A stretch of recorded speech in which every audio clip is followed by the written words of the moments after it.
A instrução normativa número 45, ela traz dois conceitos novos para atenuação do risco. Um é de equipamento de proteção coletiva e outro é de equipamento de proteção individual. A partir de 14 de outubro de 98, foi considerado a existência do EPC, do equipamento de proteção coletiva. Se esse equipamento de proteção coletiva elimina ou neutraliza a nocividade do agente, ele vai ser considerado, ou seja, aquela condição especial, ela pode deixar de existir se o EPC que a companhia adotou vai eliminar ou neutralizar a nocividade. Se você é advogado, é possível que no campo judicial alguns pontos possam ser questionados, ainda com a adoção de EPC, a depender do determinado agente de risco. Por isso, eu recomendo um livro chamado Aposentadoria Especial, Doutrina, Jurisprudência, elaborado por uma juíza federal que se debruçou sobre o tema aposentadoria especial e trouxe diversos entendimentos, tanto da doutrina como da jurisprudência, sobre um tema tão complexo, porque envolve, além do direito propriamente dito, assuntos muito técnicos. É uma linha muito tênue entre o que estabelece a doutrina, os conceitos e o entendimento daqueles que são especialistas em direito, com a relação com a engenharia de segurança e com a medicina do trabalho. Mas, regra geral, analisando sobre a ótica da instrução normativa 45, ainda que possa para casos específicos ser arguído alguns pontos e ser considerado a condição especial, a regra geral, sob o ponto de vista administrativo, se você for requerer na autarquia federal, responsável pela concessão da aposentadoria especial, que é o INSS, o Instituto Nacional do Seguro Social, a partir de 14 de outubro de 98, se o EPC eliminar ou neutralizar a nocividade, ele deve ser considerado. Aí você pode se perguntar e dizer assim: David, me exemplifique EPC, me demonstre o que é EPC. Imagine agora, meus amigos, um laboratório de análises químicas. Um laboratório de análise química é comum que a manipulação de determinadas substâncias que ocorrem em frascarias, em frascos pequenos, a manipulação que emana vapores nesta movimentação. Esta movimentação ela é realizada em uma capela. Essa capela é um local fechado que tem um sistema de exaustão. Ou seja, quando o analista de laboratório realiza a movimentação, aqueles vapores são coletados e não há exposição. Perceba que existe aí um equipamento de proteção coletiva atuando de uma forma adequada. Como segundo exemplo de equipamento de proteção coletiva, imagine uma área onde você manipula agentes químicos. Nesta área você tem um sistema de exaustão. Esse sistema de exaustão, que pode ser combinado com um sistema de ventilação, você terá aí um equipamento de proteção coletiva para coleta e exaustão daqueles possíveis gases presentes no ambiente laboral. Existe outro exemplo de equipamento de proteção coletiva. Imagine que você tem uma fonte ruidosa e hoje existe a engenharia de som, a engenharia acústica preocupada com a atenuação do ruído. Existem especialistas nesse tema de muito sucesso em áreas que anteriormente eram extremamente ruidosas e deixaram de ser a partir dessa técnica de engenharia. Então, se você enclausura uma fonte de ruído e o trabalhador deixa de estar exposto àquele nível de pressão sonora, estando ele em nível aceitável, ou seja, abaixo do limite de tolerância, você tem um equipamento de proteção coletiva eficaz. Tranquilo? A partir de 14 de outubro de 98, deverá ser considerado, para fins de aposentadoria especial, o equipamento de proteção coletiva, que nós já sabemos quais são, o que é e para que serve. Beleza? O próximo item a ser considerado é o equipamento de proteção individual, o tão conhecido EPI. Entretanto, só deverá ser considerada a adoção do EPI para fins de minimização do impacto do risco, para eliminação, para neutralização do agente de risco presente, a partir de 3 de dezembro de 98. Note que o ano de 98 é um ano crítico. Desde que asseguradas e registradas no PPP. O PPP tem um campo 15.9 e nesse campo você vai dizer se alguns EPIs e EPCs são eficazes ou não, se é eficaz ou não é eficaz. E aí, meus amigos, é importante, para que a eficácia de fato ocorra, que alguns cuidados você deva ter. Existem 2 programas de fundamental importância. Se você tem a presença de agente de risco químico, você não poderá deixar de ter um programa de proteção respiratória. Então, você deverá adotar medidas de proteção respiratória para que aquele trabalhador ele não exponha a um determinado agente de risco ou esteja exposto a limites de tolerância acima do aceitável. Se você tem um PPR adequado, onde você seleciona o respirador, onde você estabelece através do fit test se aquele respirador é mais adequado, onde você identifica e cataloga todos os agentes de riscos presentes, onde você controla o fornecimento do equipamento de proteção respiratória e utilização dos filtros, ou seja, todos os cuidados de proteção respiratória, através do seu programa de proteção respiratória, observando a instrução normativa do Ministério do Trabalho e Emprego, que trata especificamente de proteção respiratória, você terá aí uma grande chance do seu EPI ser eficaz.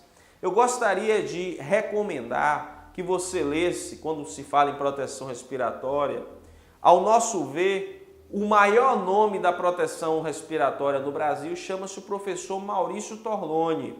O professor Maurício Torloni editou um livro, Programa de Proteção Respiratória. Este é um livro indicado pela WD SESMA Online. Não deixe de adquirir este livro do professor Torloni. Um outro exemplo é se você tem ruído, agente de risco muito presente em diversos ambientes de trabalho. E para que você diga que esse EPI é eficaz, não basta que você forneça aleatoriamente ou tenha um controle de entrega de EPI. Isso pode não ser o suficiente, porque é importante que você tenha um programa de conservação auditiva.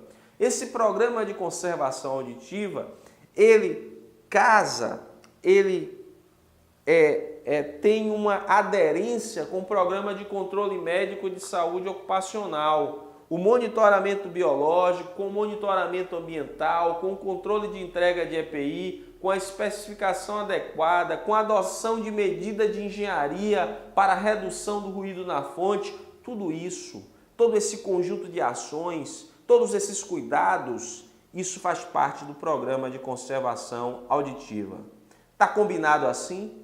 Agora você sabe que 98 é o ano, é o marco para que você deixe ou não de perceber, de ter o direito de fazer jus à aposentadoria especial, se esses equipamentos eliminarem ou neutralizarem o agente de risco. E muitas vezes o trabalhador não entende, ele diz assim, olha, eu trabalho aqui com metanol, eu trabalho com acetona, eu trabalho com metacrilato, eu trabalho com N produtos.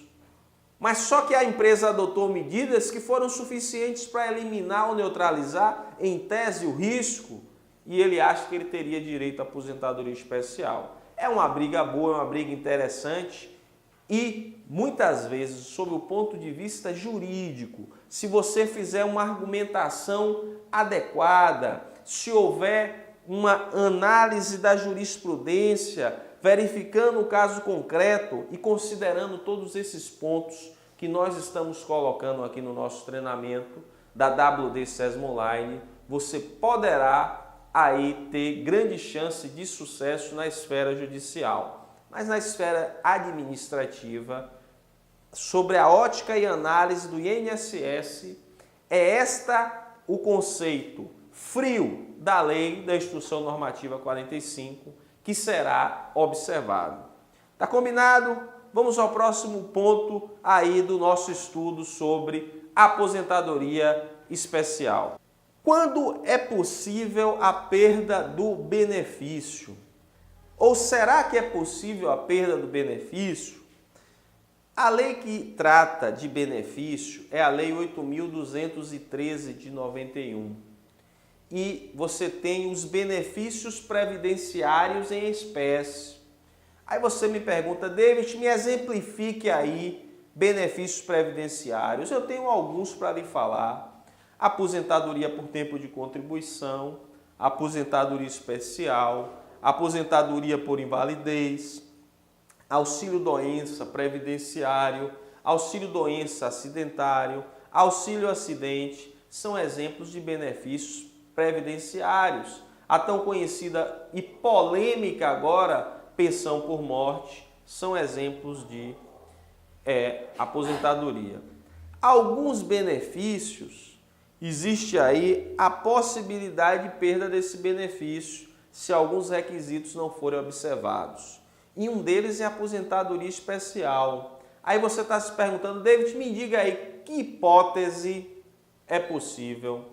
A aposentadoria especial, requerida e concedida a partir de 29 de abril de 95, ela será cessada pelo INSS se o beneficiário permanecer ou retornar à atividade que enseje a concessão desse benefício, na mesma ou em outra empresa, qualquer que seja a forma da prestação do serviço ou categoria do segurado.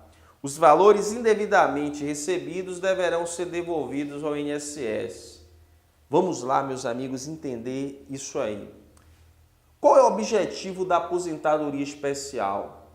É antecipar a aposentação para que o trabalhador, na verdade o segurado, nesse caso, não continue exposto a um agente de risco.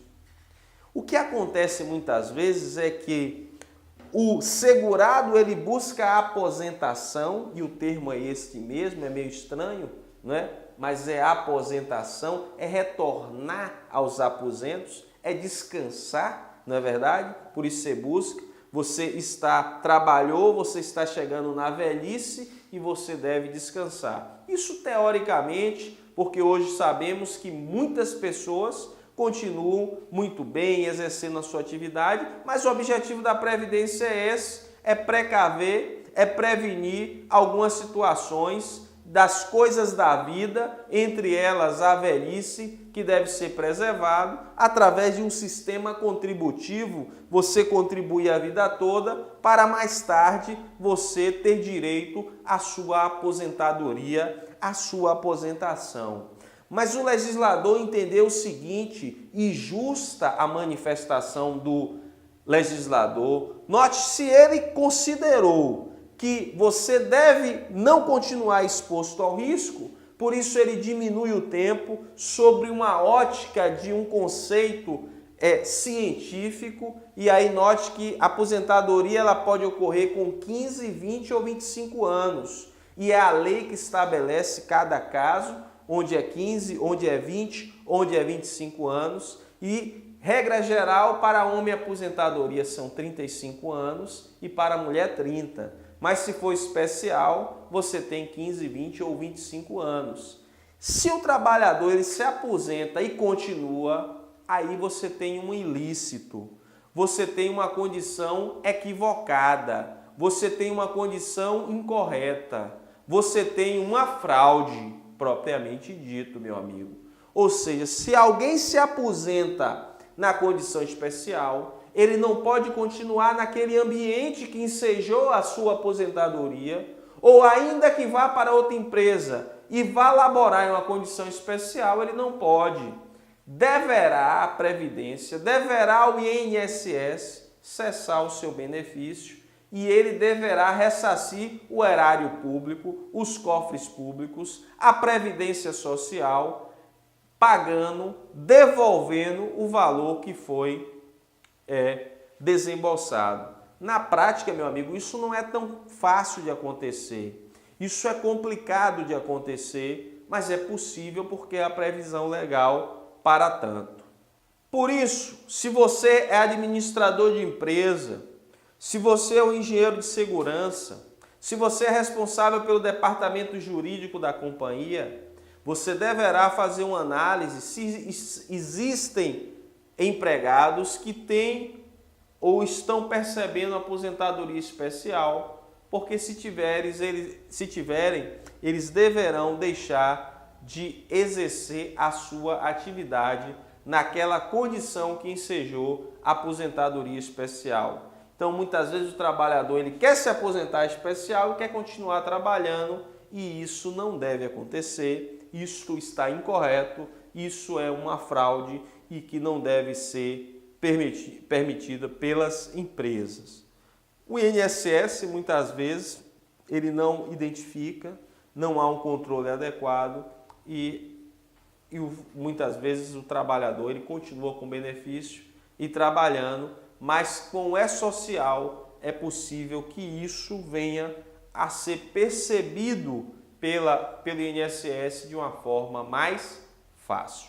Vamos ao próximo ponto da nossa análise sobre demonstrações ambientais que comprovam a condição de trabalho.